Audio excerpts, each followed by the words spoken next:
show who wants to speak is in West Ukraine and wants to speak about what Russia is doing there, then please have them on. I'm just speaking about what's going on around me in I'm Donbass. here. I will Okay? take after you. Is that okay?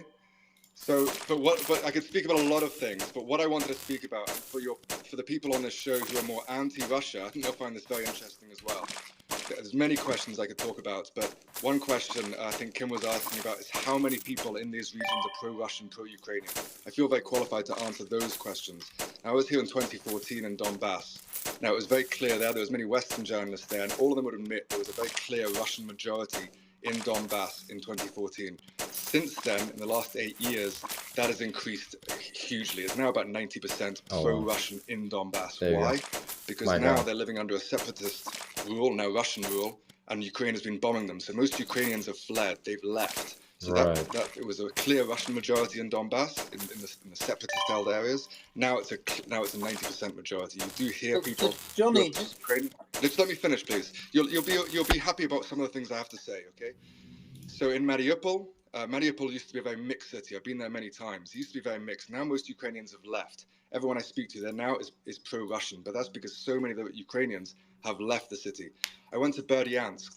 That's outside the Donbass region. That's much more mixed. Whereas Donbass is heavily pro-Russian. Donbass, Zaporozhye and Kherson, they're much more mixed. Russia has taken them to secure Crimea, but they're not that heavy majority you see in Donbass. In Berdyansk, I spoke to many people. I went around. Nobody would speak on camera. They're scared to speak. About 25% of those people there, I'd say, were openly pro-Russian. Some of them pulling out the Z symbol from their bag and showing me the Z symbol. They're not openly wearing it because they are worried. 25% of the people are pro-Ukrainian. Some of them asking for my British press credentials before answering the question. And I'd say about 50% of the people were just neutral, wanting peace. The most interesting person I spoke to there was a student, a medical student. He told me that before the Russian invasion, it was probably a Ukrainian majority. He also told me that, interestingly, he's a leftist, so he wasn't able to wear his leftist iconography there, but now in Russian-controlled territory, he is. In Melitopol, I've been there. There, it's much more mixed. Most people I spoke to are pro-Russian now, but there's a huge Ukrainian majority. I spoke to a taxi driver, interestingly, in Crimea, who does humanitarian work in Donbass. He told me that Kherson is different. Melitopol, Donbass, heavily pro-Russian. He said Kherson, no, they're not pro-Russian. So it's very different, these regions. And my feeling is that I know, I can tell you, Donbass is 90% Russian now. That's because so many Ukrainians have left. Kherson and Zaporozhye, much more mixed. And there's whole villages there that are pro-Ukrainian. And that's much more complicated. So I think that's something I can add to the conversation. So I've got a couple of questions. So before we move on to the next point, Johnny, we'll just have Piotr and Jupe, because I know Jupe, you're a journalist as well in Western Ukraine. No, so I'll let you guys both. Only on Mario stream do you hear all this. I think were you the one that said? Were you the one that commented and I replied to that? You're like, hey, I'll try to join. And this is what this kind of electricity topic takes. It's not like you can't read a headline I don't know from any kind of media. You need to basically listen to hours of different kinds of opinions, right? So I'm no journalist. I'm originally French. I'm currently living in Ukraine because my wife is Ukrainian and been helping humanitarian initiatives since the beginning of the war. Actually, I'm quite happy to hear Johnny saying something that is quite relevant about the fact that in the Donbass, Ukrainians have fled, and for the past 8 years, basically there has been a great replacement. Teachers, administration, and so on have been proposed for jobs in Donbass to bring the Russian culture and Russian language. So yeah, actually that's actually a fair point. That the Donbass today is mainly Russian, considering that all Ukrainians are left. My barber here in Kiev, he's someone with a board profile picture speaking right now called Dupen. In the Donbass in Lugansk that own a restaurant and a hotel. I will not say the name for their security. They are Ukrainians, pro-Ukrainians. 2 nights ago, some soldiers from the Russian army just came in. They started smoking. And we're rocked again. He's pro-Ukrainian. They're not leaving for the reason that if they leave, they're going to lose all their property, and all their money is in real estate hotels, in their hotel, in the restaurant, and in flats.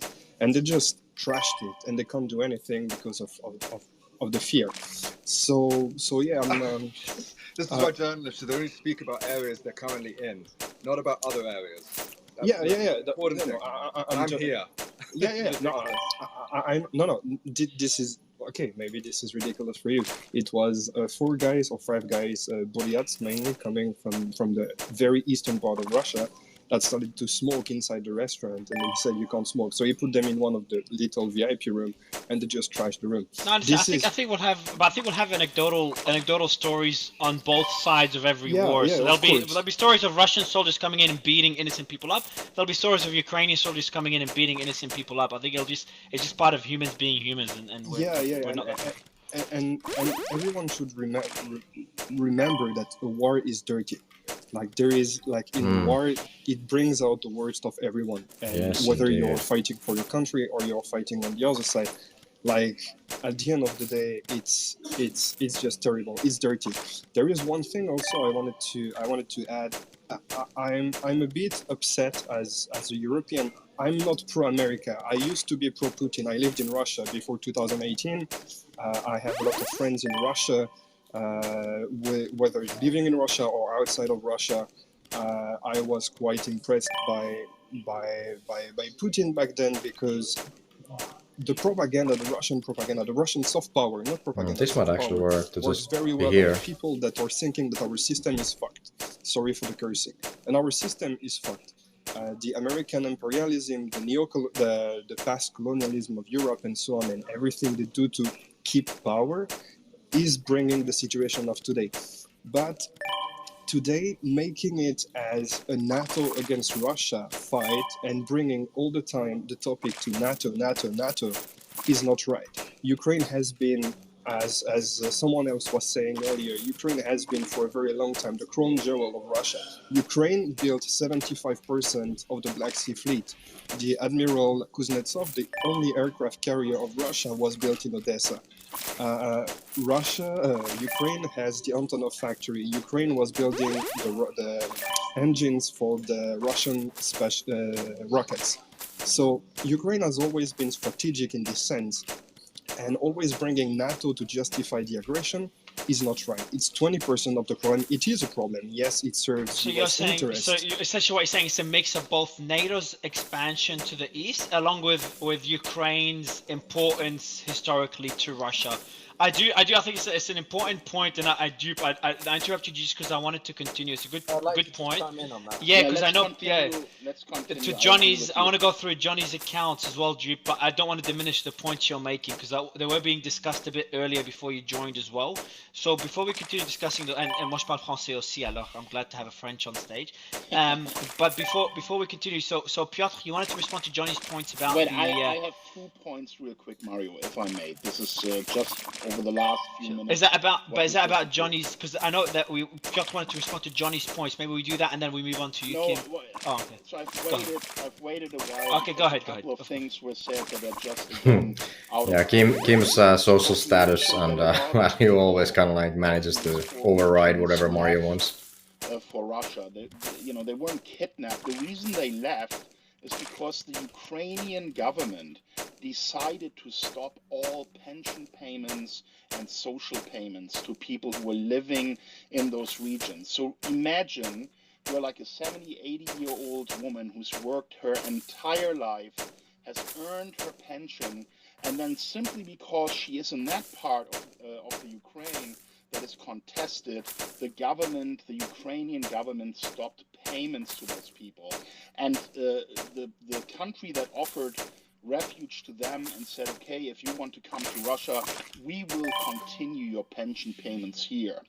So that explains a lot of the outflux of people from those regions. Okay, well, that's an anecdotal. Another important point here, I've put a map up, example as well, tweet that I've made a couple weeks ago of the shelling. It's a visualization of the shelling that is taking place from Ukrainian forces in the Donbas region. So you can see a map where every single explosion has been marked, and these are all civilian areas where the Ukrainian military has been bombarding, shelling the civilian population. Shelling And point. there are literally thousands of people that have died in these areas. But the Western media doesn't report about them, doesn't talk about raging them. momentum. All they're talking about is, what Russia did. And these types of events, mistreating the ethnic Russians in these areas has triggered. And Kim.com, as far as I've understood, is Finnish-German. So I'll let Michael. I once again do have to push back just a little bit on the data here again. The statement by Kim saying that there is no evidence of forced movements is absolutely false. The United Nations Human Rights Watch, several different levels of international report have looked at this, and there's estimates ranging, just on children alone, they were deported to Russia, range from 8,000 to 307,000. And this is coming from Monday and other sources that aren't just specifically like BBC or New York Times. This is coming directly out of the United Nations investigations into this, and that would, according to international law, constitute genocide, according to the 1948 Genocide Convention. So the claim that there isn't these sorts of moves happening is outright false, and it's been proven that way.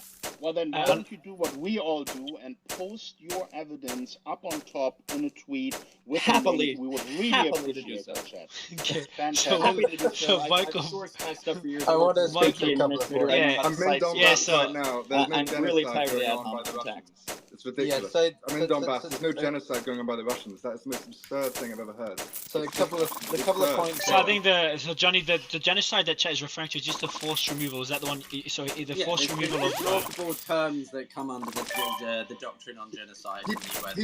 People are going to Russia because they're Russian and they want to go to Russia. That's why they're going to Russia. Yeah, thanks, John. Have you seen any indications of people being forced? Yeah, go ahead, Piotr. Go ahead. Yeah, thanks. I have personal evidence that there are Ukrainians being removed. It comes from my own grandparents in Novosibirsk. They've seen at least an influx of 4,000 or 5,000 Ukrainians into the city in the past 2 months. So yes, there are being forcible removals of Ukrainians into Russia. That's just fact. That sounds maybe like it's not on the anecdotal scale. evidence to me. Who has It's not used the term anecdotal evidence. If my anecdotal 93-year-old grandfather says it's happening, I think that's a pretty decent. It is. I think it is. Yes, It because is. so So it many is. Ukrainians are pro-Russian. That's why so many No, it's Ukrainians. not, John. If you don't It's mind, not if you don't mind, I because of interject You're really quickly. speaking from Iranian state media. Everybody's got their Go ahead, David. emotions Sorry, David. and Go ahead. personal Piotr, I'll let you continue. Go ahead, David. You want to think interject on this point?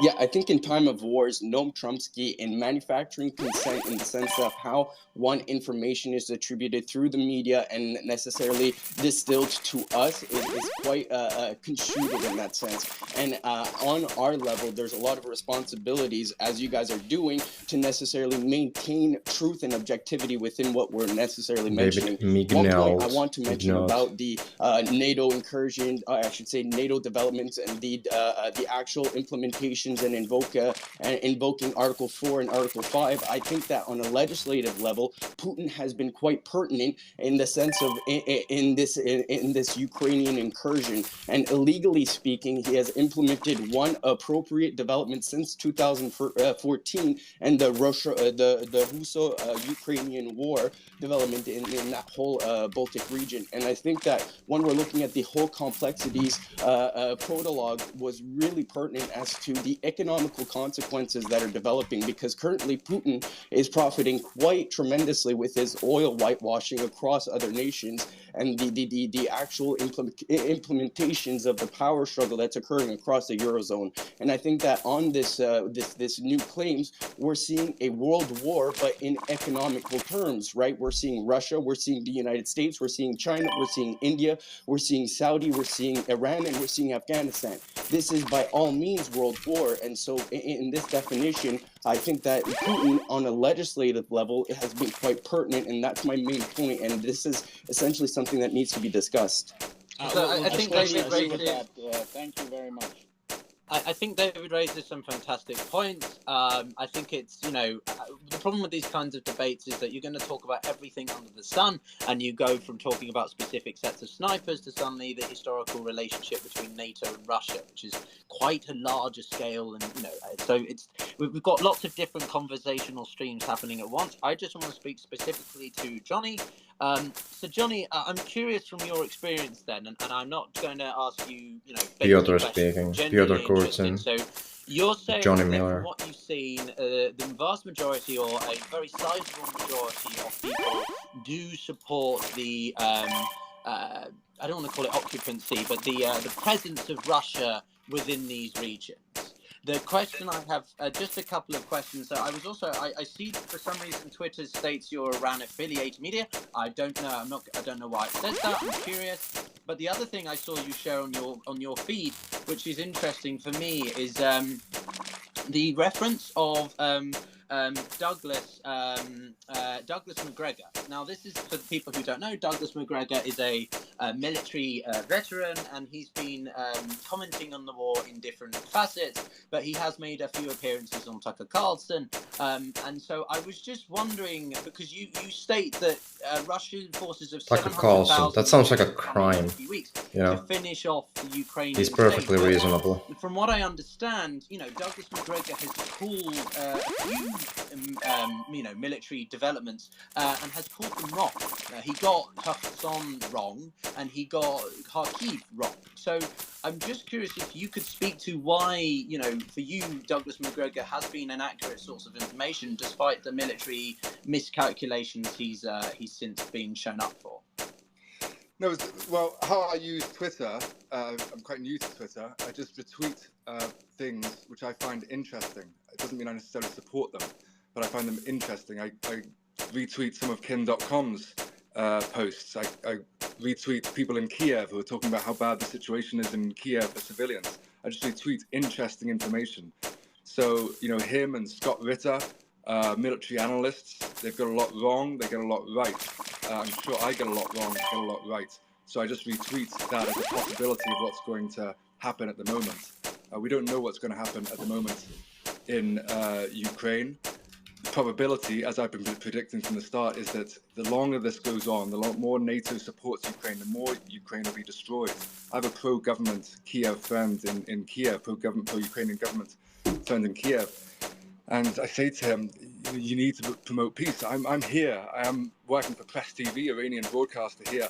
But I'm just an anti-war journalist. I'm just a British anti-war journalist. They asked me to come here, and I'm doing my best to promote peace in Ukraine. And I believe it's in Ukraine's best interest to go to the negotiating table. And if it doesn't, ultimately more of Ukraine will be destroyed and more of Donbass. So, Johnny, quick question. An angle, and that's what I'm pushing. John, I've got just a question before Piotr. Just one. Really, I'm just fascinated by this question. Were you in any Ukrainian army occupied territories as well, or just the Russian occupied?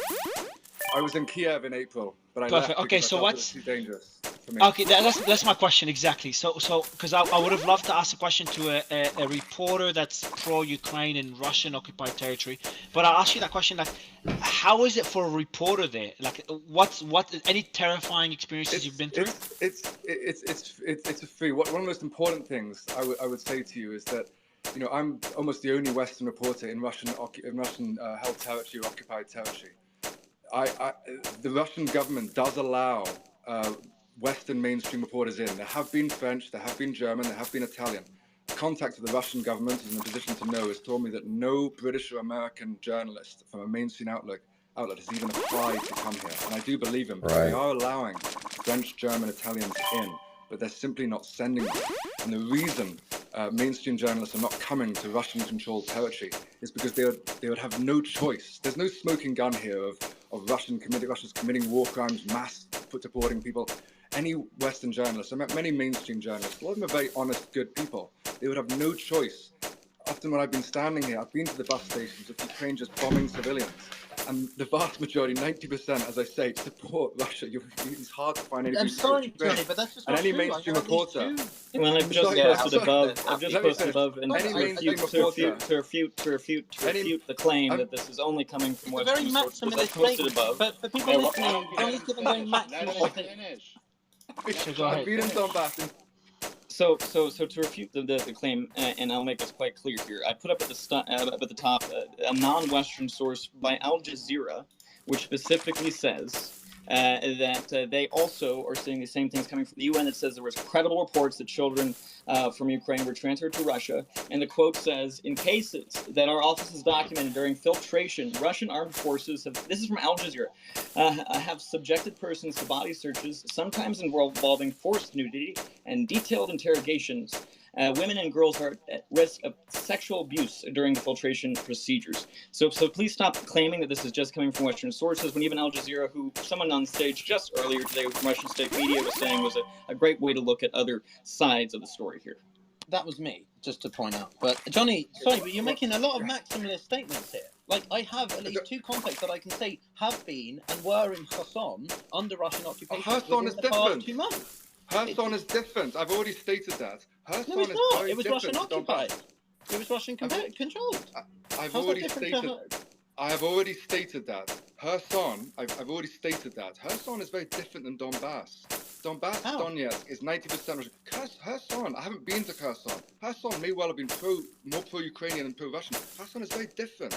No, it's not, because it was under Novorossiya historically, so they have as much Russian alignment. You are hysterical. Well, yeah, you have to talk Peter. about historically, because otherwise you don't understand how the ethnic divides and associations with the countries involved in this get to the way that they look at this war. I will refer to you historically. All I can tell you is what I've seen on the ground. Donbass, Donetsk is 90% pro-Russian. As I've said before, in 2014 it was maybe only 70%. Melitopol, Berdyansk, much different. Kherson was probably more pro-Ukrainian and pro-Russian before the invasion. It's different in these different regions. That's the point I'm trying to make. I'll try to keep it short. Michael, did you want to jump in? Because I know you've been had your hand up for a while. Sure, thank you. So, part of the reason, so we're discussing the validity of Russia claiming to have annexed these regions. Then we were talking about whether the votes could be held in a fair way under the circumstances, and we were talking about removal of people who therefore weren't available to vote. And then there were allegations that the reasons people left weren't due to the war. So Kim, for example, said that the reason all of these people left is because they didn't get paid their pension. And so I didn't say all of them, I said a large number of them, but go ahead. Okay. So I put a few items up in the nest. Which And Michael Bond now speaking again.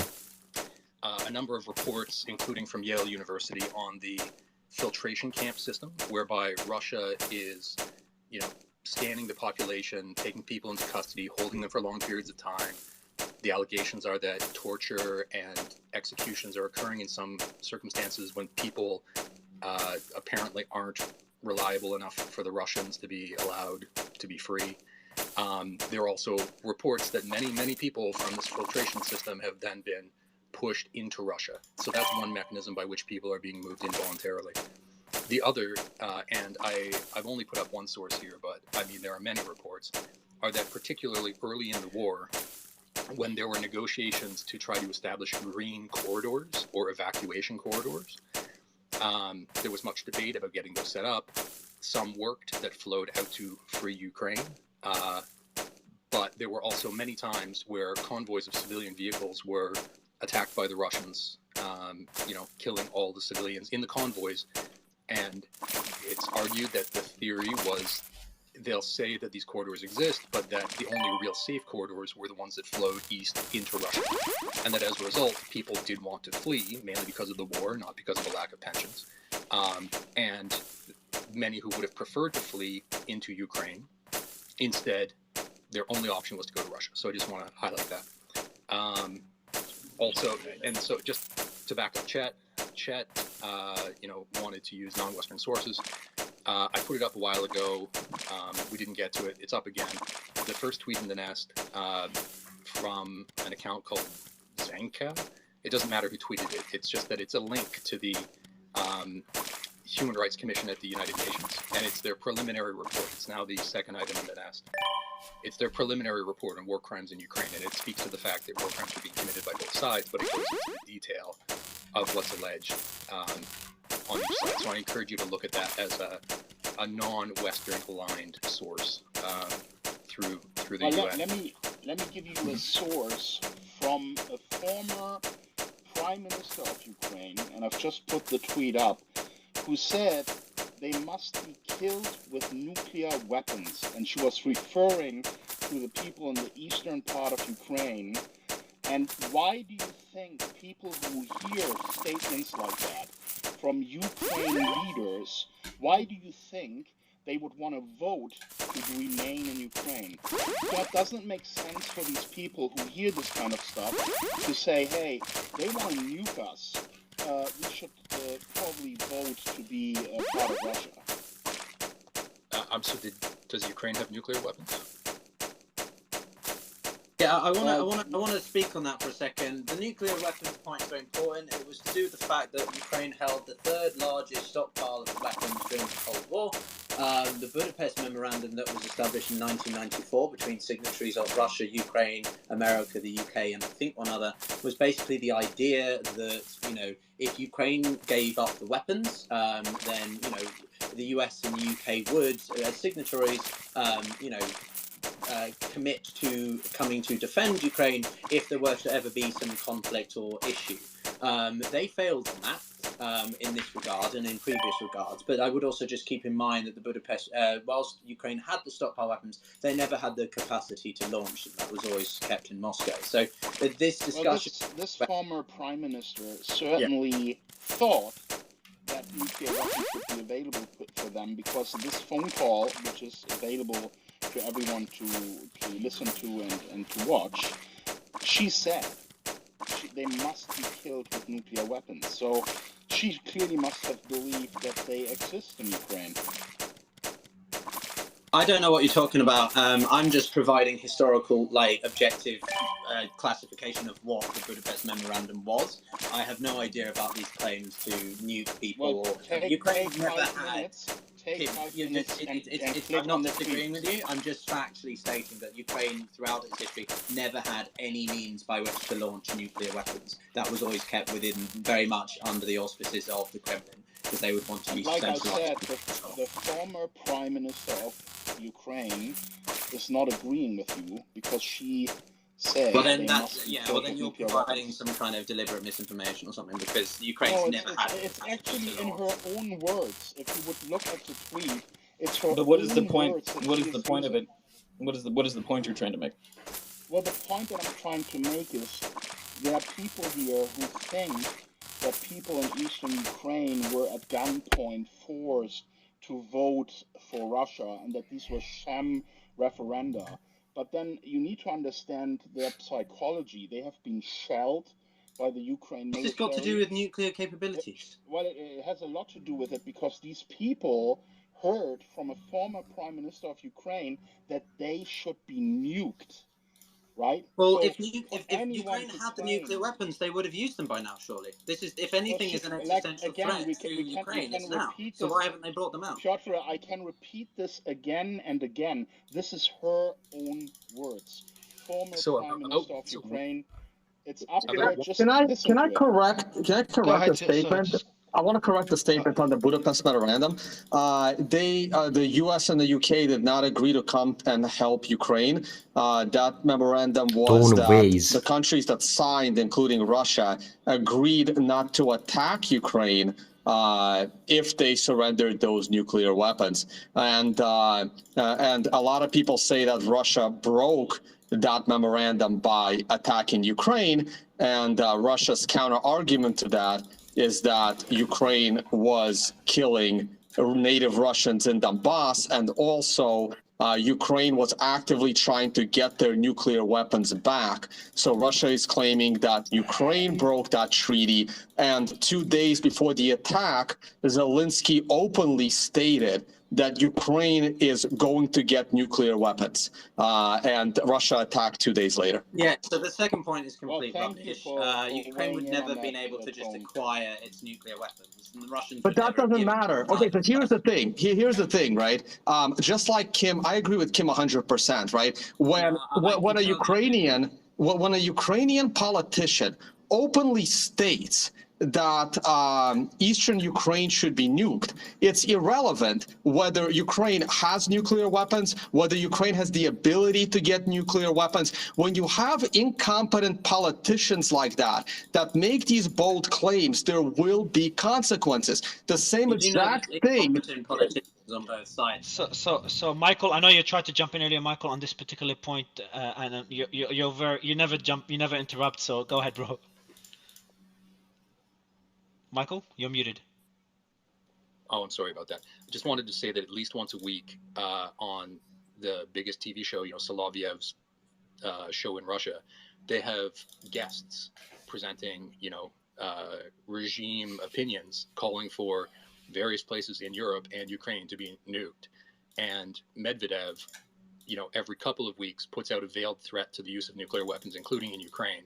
I would take that as a much greater threat if I were a Ukrainian, because Russia actually has nuclear weapons and they are actively fighting and killing people in Ukraine, than I would a former prime minister well, that's fair. Of a country that does not have nuclear weapons. Yeah. But regardless, I don't think the point's particularly relevant. I hear what you're saying about I don't like a particular politician, therefore maybe I don't feel as closely tied to the country I live in. That's fine, but I don't think it's all that significant given what's happened since then. Michael, I think what you're saying is interesting, because you have U.S. politicians making statements that they want to assassinate Vladimir Putin, and those were sitting members of Congress in the middle of all of this. So the rhetoric has been high on both sides, and there is no question that the nuclear war rhetoric came into play in January, right before the conflict, and did have consequences that we see with Russia being concerned. In an issue that's this heated, you're going to get people on both sides saying things that are outrageous and or, are not actually things they can feasibly do. My point is that I hear what Kim is saying. I just don't think it's a particularly and my point to that too would be that even though Ukraine could make the illusion that it might even want the nuclear missiles back because the Budapest Memorandum they feel was blocked or screwed up with. Russia itself, Putin isn't an idiot. Putin knows damn well that Ukraine can't just get a hold of those nuclear weapons. That threat to him isn't actually a real threat. It was a reason. No. It's a real threat. It was a real threat because, again, just like 2 days before the invasion by Russia, not only did Zelensky come out and say they're going to get nuclear weapons, Kamala Harris the day before came out and publicly stated that Ukraine is going to enter NATO. And if the country is going to enter NATO, then they could easily have nuclear weapons in their borders. Exactly. And again, I'm sorry. The argument... Sorry, Tony mentioned a very important point there. Sorry. On September in 2021, Ukraine gave their developments to enter and join NATO by proxy, not even having their own formal nuclear developments and or nuclear warheads. They would have access to all of NATO and or the Eurozone because of the development of the Eurozone and the interlinking of NATO and the Eurozone. Can I also make it very clear that it takes about 10 years to actually join either of these organizations? But even aside, no, it doesn't. No, wait a minute. That is factually wait. That is factually incorrect. Factually incorrect. You can't just join NATO overnight. Yes, you can. Finland and Sweden literally just joined. We're not joined yet. Finland hasn't joined yet. Just FYI. Doesn't matter. Yes, it does, Tone. You work in crypto security. You just said there's no way for any country to join NATO within 10 years, and Finland and Sweden have just done it. Because they've already had organizational alignment. They've no, had we haven't. interoperability for the past You're 40 full of years. shit. What are you talking about? You are full of shit. There's no such alignment. Very recently. Yeah, Kim, and there was this mechanism Organizational alignment. Representatives announced that they were going to fast track Ukraine. They were going. There was an announcement that they were going to fast track Ukraine. I think Piotr is what people are referring to. Why in the world? Everybody's so hot and bothered, Why in the world would anyone think that these kinds of metrics matter? The U.S. literally blew up. The U.S. blew up a Russian pipeline to Germany and didn't ask anybody permission. Organization in 24 hours. You have Mario, to get can you be your host here protocol and just online. keep You this have to civil? get your military Mario, you capacity need up to to do your scale. job. You have to do also right. Shall I actually make my points, or are we just going to talk over one another? Because this is just infuriating. Yeah, so I let it go to the end just to get a bit infuriating, Kim, because I think it's I was gonna end the show about 5 minutes ago, but I know Tone jumped in, so I wanted him to say his piece. Much to the lack of Look, enjoyment to all of us. so from just let me fix my mic. Yeah, so my purpose of doing this is essentially I've never had a space that is that divisive and that intense. Even the audience, like the amount of engagement I'm seeing in the groups is pretty insane. But also the goal of doing this is try to avoid the amount of echo chambers that I see in every single show. Someone that's supporting Russia will only accept people that support their view and block everyone on the other side. And same thing for anyone supporting the other side. They tend to block people in the opposing view and join spaces or rooms that support their point of view. So I think there should be more spaces like these to have both sides debate. These spaces should be every day, and the politicians should be there. I know there's a few speakers that didn't get a chance to speak, so I do apologize. Of debating, hours. Very hard to achieve. You have no fucking idea, guys, how hard it is to achieve to get people from both sides to come in. A lot of people have blocked each other, so we have to ask them to unblock each other to bring the other people into the space. Which is pretty intense. I prefer to stick to crypto. It's just a lot less divisive. It's just a lot easier to moderate. But I'll try to do those occasionally whenever possible because I know the audience really enjoys them, and it was pretty engaged. But like in my opinion, chat, I think you'd agree that these discussions are intense, man, versus the ones we have to prepare for crypto. And I would just like to make the point too, because I think a lot of people misconstrue where my position actually is on this, and because Tone wasn't here when he came in earlier, just to kind of finish out my point. I do think that the NATO provocations were fucking reckless. I think it was an absolutely stupid idea, and I told this to people that I was working alongside, that I knew in the communities, that it was a very fucking stupid idea when Russia was putting troops on the border for them to continue to say that they wanted to join NATO, for NATO to say, yeah, we want to bring them in, for Zelensky to say, yes, well, let me come in. All of that was completely and totally fucking reckless, and yes, and on that side, I understand it. I don't condone in any way, shape, or form Russia's actions, but I understand where Russia came from on its side of calling that a security threat. That I do understand. But what my point specifically was to do with nuclear weapons. They don't have the capacity, Ukraine itself, to bring nuclear weapons back in on the Budapest Memorandum. That was where my delineation was there, Tom. Yeah, So, by the way, I just want to say something. Yeah, go ahead. So I think this debate is a win for everyone, because all that people here, and we have now 6,000 people listening here right now, all that people hear all day long in the mainstream media are the Pentagon talking points. Now they had a chance to hear some other views. Hear views from people who've actually been there. Hear views from people who are educated about this and have done their own research. They have links up on top that they can read and check and educate themselves. So I consider this a huge plus. Thank you, Mario, for giving us the opportunity to talk about this. Even though there's heated opposition about different points, I think the geopolitical big picture has come through today. Why the U.S. and their Western allies are actually engaging in this proxy war, and that is the most important outcome for me today. And I thank you for giving me the platform. I appreciate it, Kim. And Piotr, I'll give you the final words, man, because you play a key role in this, like Kim and like Chet. So I'll give you just a final couple of words, man. Okay. It's been, to use a very British term, interesting. I agree with Kim in the sense that it's important to get these things out, to vent. I know I've been particularly heated, but I think at the end of the day, while this room may be a win for sort of freedom of speech and perspectives, let's remember that no one wins. This is a war. People have died, be them Russians, Ukrainians, people in between, and that's not a win for anybody. I think we can all agree that we don't want war. Tip of my hat to Peter. Regardless of who is pushing one side and another. So I appreciate the space, and I welcome, you know, a high-profile debate. I need to do a better job of retaining my composure, and I fully admit that. Thanks to the trolls who sent me other stupid shit. I welcome the hate. I welcome the love. Man, Piotr, you get hold on, Piotr, you get hate on one side because people feel I get all the hate. Why? Because I'm moderating the whole thing. So that means yeah, exactly. So I get people hating on me on both sides, even though I'm in the middle. So it's Mario, I think that's unfair because Mario, Kim, and Chet, your team are doing tremendous work. You guys been doing spaces on and on, and the information is quite. But also, and David, it's also on a personal level. Like I have my dance partner, a good friend Jennifer. She's originally from Eastern Ukraine, I think Donbass region, and she's with me now here in Dubai. And her sister, she was living in Kharkov with her son, and I had to evacuate them from Ukraine.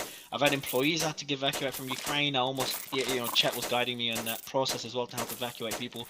So not only, I have to try to be objective, I've also, been personally impacted pretty heavily by all this. But yeah, I appreciate the kind words. Tone, I know you jumped in as well. I'll let David finish what you're saying and then give it I wish I was here from the beginning. I'd love to be in the next spaces you do on this topic. I'm half Ukrainian, by the way, and I have like a dozen Ukrainian stamps in my passport. I used to go there 2-3 times a year prior to COVID. And I don't think I'll ever be back again because I've taken a pretty neutral view for peace from day one. And I'm literally hated in Ukraine, and I'm absolutely hated by Ukrainians. And from day one, I've been basically saying what Elon Musk recently said, and then he got a lot of shit for it. And I've been trying to explain how this whole thing got started and why it got started, and everyone sees that as being pro-Putin. So I don't plan to ever be back in Ukraine because I'm very hated over there just by trying to preach peace since day one. The same thing happened, by the way, to Elon Musk. You may all remember that Elon Musk has made an effort and said, hey, we need peace in Ukraine. He's proposed a solution that I think, everyone can agree with was reasonable at the time. And he was getting bombarded with attacks from Ukraine, even from Ukraine government officials. It's just to ask for peace today seems to be such an impossibility because. But I think it's just a way. I think it's just a way that one asks for peace because it could come. I think everyone would agree peace is best. But we should have peace, and the way to achieve it is X, Y, Z, and that's where people start to disagree. Mario, I just wanted to say thank you for doing all that you're doing. Also, the crypto, which was really hard to understand for a layperson that's not in that sphere. You educated so many people, and the audience that I have for my podcast. But thank you. I think this debate is so important, and I have tremendous respect for everyone here that's been speaking. And I just want to say this is so important because all the resources are being dedicated to this what's become a global conflict. Put us at the Imagine if we did a world politics like this, open forum, hours of debate. Thank you so much. I appreciate the kind words. Whatsoever. Can I just add one point? Everyone needs to understand about this, the risk of this war. The risk of this war is that neither side can lose. Russia cannot lose, and the West cannot lose. So this is going on a course where escalation is the only way, and neither side can afford it.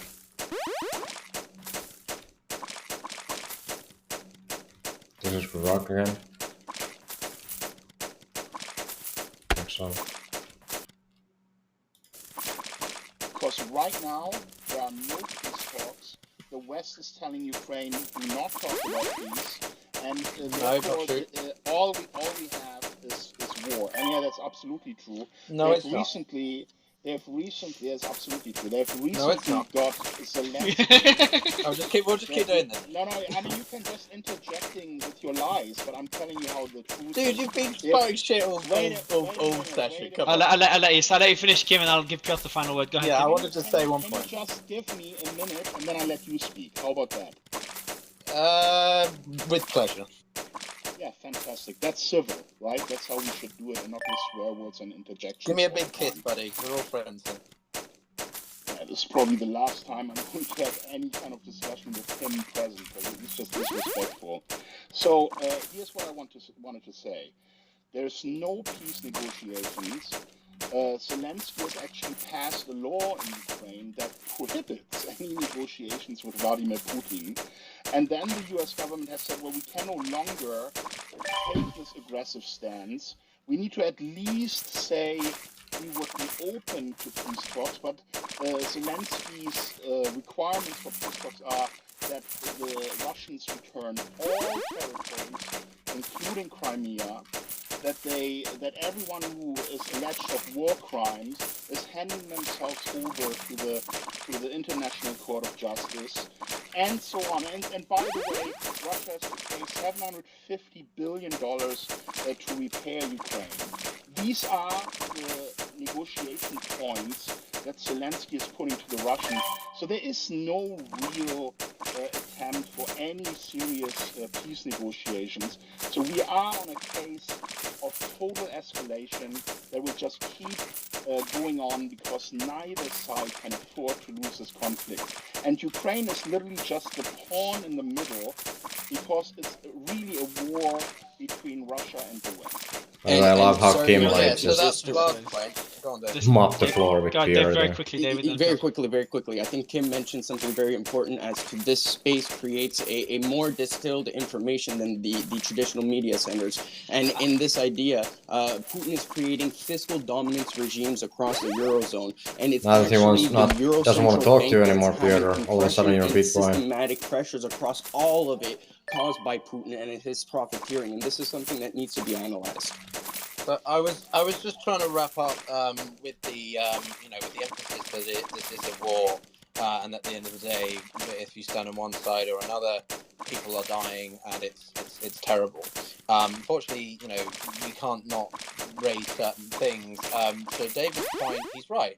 Hungary is increasingly, is very supportive of Vladimir Putin. Viktor Orban has been de-democratizing the country for the past 10 years, and you can see that from the removal of political opposition and generally a centralization of power. So Putin is good at extending his centralization of power, many different state boundaries. Isn't that exactly what you Kim's want? Point, I agree. Ukraine is a pawn in the middle, and this is a great power competition fight. As you can see that from the rhetoric Putin uses when he refers to the West, but not even just the West, specifically the United States. Putin doesn't care about what the British think, the French think. He cares mainly about what the Americans think, and that's why when he put his troops on the border of Ukraine back in May, June of 2021, that resulted in him meeting with Biden in Geneva. So he got what he wanted. So in Putin's mind, this is a zero-sum game versus the West, which sees it differently. So there's this disconnect in narratives and perspectives. I do want to push back on the fact that we think I don't think it's right to scaremonger that this is just all-out escalation. We've seen Putin threaten nuclear war 3 or 4 times now, and this hasn't been reciprocated by NATO raising its nuclear alert level to higher levels. So I don't think we're going to see that point. And I do think the United States. You've heard the U.S. Members of Congress themselves threatening nuclear war before that even happens. So if those are Tara, you're villainizing. Yes, but guys, sorry, Ton, I want to go to bed, bro. Yes, I'll let you say the final words. Ton, do you want to quickly? Okay, just quickly disagree with this, bro. Please, quickly. Don't push back. Well, they're not major points, but it's just like, I'm sorry, Orban is not a Putin puppet. Orban is probably the most self-aware, powerful, leader that cares about his people. That doesn't powerful make because he's centralized power. That's why he's powerful, because he's centralized the state around him. But anyway, I don't want to open the Pandora's box again. Please, bro, no more cans. I'm just trying to finish with this point, which is the war can end a few ways. It can either be a marginal victory for Russia, it can be a marginal victory for Ukraine. And what a marginal victory means is that Russia keeps the territories that it currently owns, and Ukraine lets that stay. It forgoes Crimea, it forgoes the territory that Russia has taken during the war. Or it can be an absolute victory, whereby either Ukraine completely removes Russia from its 1991 state borders and it takes back Crimea, or it just forgives up Crimea and keeps the main part of its land. Or it can be a absolute victory for Russia, which means Russia wants to take over all of Ukraine, remove Zelensky, and install a different government that it thinks isn't Western associated and is more neutral. Alternatively, this thing could just sit. We could have what's known as a frozen conflict where neither side achieves anything, a war of attrition, and we're all worse off because it does the hyperinflationary shit that we're seeing. So I'm not again going to say what's going to happen. I'm just trying to outline. Yeah, the inflation is because you keep printing money. And you're for the World Bank. You probably know that. I think for many Ukrainians, that's why you have inflation. Whether they're Russian aligned, to want this war to end as it is. And ultimately, if this happens, then one begins to think about China and Taiwan and lots of other different theatres of war, and where you could potentially see other bigger powers wanting to reclaim what they think is land or protect their ethnic groups and so on. So anyway, thank you for the debate and see you soon. All right, man. I appreciate it, man. I need to respond to one quick, point. Please, yes, please, quick. Yeah, me too. Are you in a rush or what? But I'm trying to fix my sleeping pattern after the whole FTX saga. It's really very quick. Okay. Piotr mentioned Putin talking about nuclear weapons, right? He's never threatened Ukraine. I agree, Kim. You are absolutely right, and I listened to his speeches in Russia. Yeah, let me just say it. It's annoying that these spaces are like dependent on some one person to be there, because otherwise they can literally just go on for days. If they are noticing a strike, so only in defense, and only if the Russian state itself is at risk. And that is currently not the case.